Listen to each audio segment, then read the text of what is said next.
धर्म जिज्ञासु भाइयों और बहनों, पर्युषण महापर्व की आराधना द्वार पर दस्तक देने आई है। कुछ ही दिनों के बाद ये महान जैन धर्म का आध्यात्मिक पर्व प्रारंभ हो रहा है। प्रतिवर्ष ये हमें जगाने के लिए आता है। नाना प्रकार के धार्मिक आध्यात्मिक आराधनाओं का ये अवसर देता है। मूलतः ये साधु साध्वियों की आराधना का पर्व है। श्रावक श्राविकाओं को इस पर्व से बहुत बाद में जोड़ा गया। ये श्रवण संस्कृति का पर्व है। पुराने जमाने में सिर्फ जैन साधु साध्वी ही इसे मनाया करते थे। श्रावक श्राविकाओं की इस महापर्व के साथ में कोई संलग्नता नहीं थी। धीरे धीरे धर्म जागरण के लिए, लोगों को प्रेरणाएं देने के लिए, भावों से भरने के लिए, आध्यात्मिक विकास के लिए, संसार को सही मार्ग पर लाने के लिए इस महापर्व को श्रावक श्राविकाओं के साथ में जोड़ा गया। अब चूंकि ये महापर्व निकट आ रहा है तो श्रावक श्राविकाओं का कर्तव्य बनता है कि हम गृहस्थ जीवन की भागदौड़ से समय निकाल करके इसका पूरा पूरा उपयोग करें। इस अवसर को हम व्यर्थ ना जाने दें।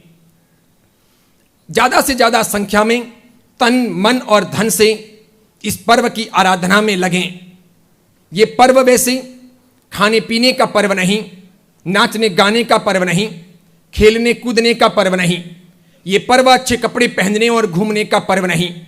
ये उधर उधर की बातें करने या संसार के भोग विलास का पर्व नहीं। ये एंजॉय का पर्व नहीं। ये आत्मा को टटोलने का पर्व है। पाप से मुक्त होने का पर्व है। पुण्य की प्रवृत्ति करने का पर्व है। ये आध्यात्मिक पर्व है। ये अंतर जगत की यात्रा का पर्व है। ये खुद को देखने का पर्व है। अपनी भूलों गलतियों को बुहारने का पर्व है। और इसीलिए इस पर्व की आराधना को सार्थक करने के लिए प्राचीन परंपरा से, जैन परंपरा से हम सब श्रावक श्राविकाओं के लिए सुंदर बातें पूर्वाचार्यों ने निर्दिष्ट की है।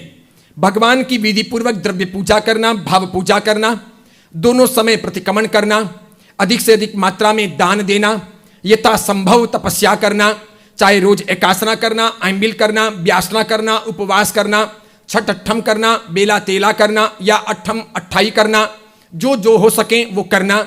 इसके सिवाय क्षमा याचना करना, सामायिक करना और विशेष करके पूरे पर्युषण महापर्व के प्रवचनों का श्रवण करना, धर्म जागरण करना, परमात्मा का जन्म महोत्सव मनाना और साथ में परमात्मा के जन्म महोत्सव के उपलक्ष्य में सारे प्रमाद को छोड़कर, आलस्य को झकझोरकर एक रात के लिए जागना, रात्रि योगा करना, रात्रि को जागृत में रहना, इस प्रकार इसका आराधन करना, अलग अलग मंदिरों के दर्शन करने के लिए जाना, गुरु वंदन करना, जीव दया के लिए, अनुकंपा के लिए, मानवता के लिए, साधन में भक्ति के लिए यथाशक्य दान देना और इस प्रकार अपना पूरा तन से, मन से, धन से योगदान देकर के इस महापर्व को सार्थक बनाना।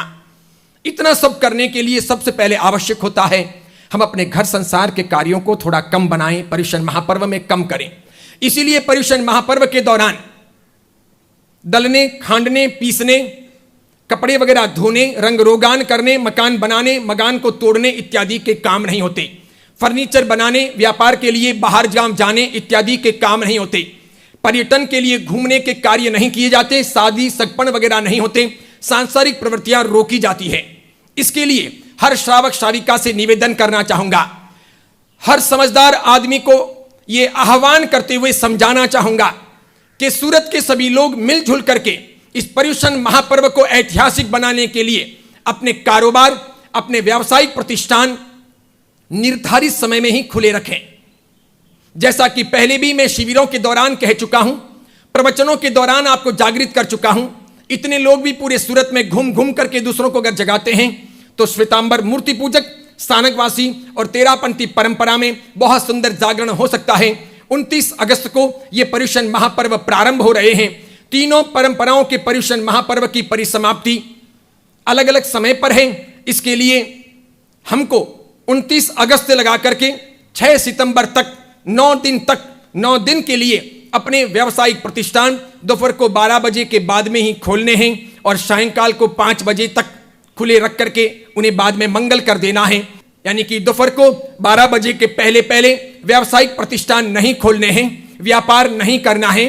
धंधे के लिए कार्यालयों में, ऑफिसों में नहीं जाना है और शाम को 5 बजे के बाद में भी किसी को कार्यालय खुले नहीं रखने हैं। ऐसा करने से आप समय पर पूजा कर सकोगे, सामायिक कर सकोगे, प्रतिक्रमण कर सकोगे, भगवान की आराधना कर सकोगे, प्रवचनों का श्रवण कर सकोगे, यथा योग्य छोटे बड़े पचकान कर सकोगे, पूरे प्रवचन आत्मसात कर सकोगे और साथ में ही शाम को 5 बजे अपने व्यावसायिक प्रतिष्ठान मंगल कर देने से, समय पर घर चले आने से त्रिविहार या चौविहार का पचकान कर सकोगे, रात्रि भोजन से बच सकोगे, हिंसा से अपने आप को बचा सकोगे। इसके सिवाय सायंकालीन प्रतिक्रमण में भी जुड़ सकोगे और अच्छे तरीके से 8 दिन के ये पर्युषण महापर्व सार्थक कर सकोगे। तो श्वेतांबर मूर्ति पूजक परंपरा के 29 तारीख से प्रारंभ हो रहे पर्युषण और स्थानकवासी और तेरापंथी परंपरा में 30 अगस्त से प्रारंभ हो रहे पर्युषण, यानी 9 दिन तक आपको अपने व्यावसायिक प्रतिष्ठान दोपहर को 12 बजे से शाम को 5 बजे तक ही खोलने हैं। मैं तो सूरत के ही नहीं, भारत भर के जैन समुदाय के, भारत भर के जैन समाज के सभी सुश्रावक सुश्राविकाओं को कहना चाहूंगा कि वे सभी सामाजिक एकता का परिचय दें, संगठित बने, ऐसे पर्युषण महापर्व के अवसर को प्राप्त करके जागृत बने और इस प्रकार वे भी अपने अपने गांव में, अपने अपने शहर में, अपने अपने इलाके में सारी अपनी व्यापारिक गतिविधियां और अपने सारे व्यावसायिक प्रतिष्ठान दोपहर को 12 बजे के बाद में ही खोलें और शाम को 5 बजे तक मंगलिक कर दें। ऐसा करने से सुंदर तरीके से धर्म जागरण होगा, पर्युषण महापर्व चिरंजीवी बनाए जा सकेंगे, उन्हें आत्मसात करके अपने भी जीवन का कल्याण साधा जा सकेगा। मैं सोचता हूं मेरी बातों को इस कान से सुनकर इस कान से नहीं निकालेंगे, इस पर गौर करेंगे। बड़ी मात्रा में सूरत के श्रावक श्राविका ये बात समझे हैं और वे लोग अपने अपने व्यावसायिक प्रतिष्ठानों पर ये कागज, ये सूचना चिपकाए जा रहे हैं कि हमारे प्रतिष्ठान पर्युषण महापर्व के इन तारीखों के 9 दिन तक सवेरे 12 बजे से शाम को 5 बजे तक ही खुले रहेंगे। आप भी उसमें योगदान दीजिए, प्रयास कीजिए, लोगों को जगाइए, जगह जगह सूचना पहुंचाइए और इस प्रकार एक सुंदर सामूहिक जागरण का कार्य आरंभ कीजिए। आप सबका कल्याण हो, यही मंगल कामना।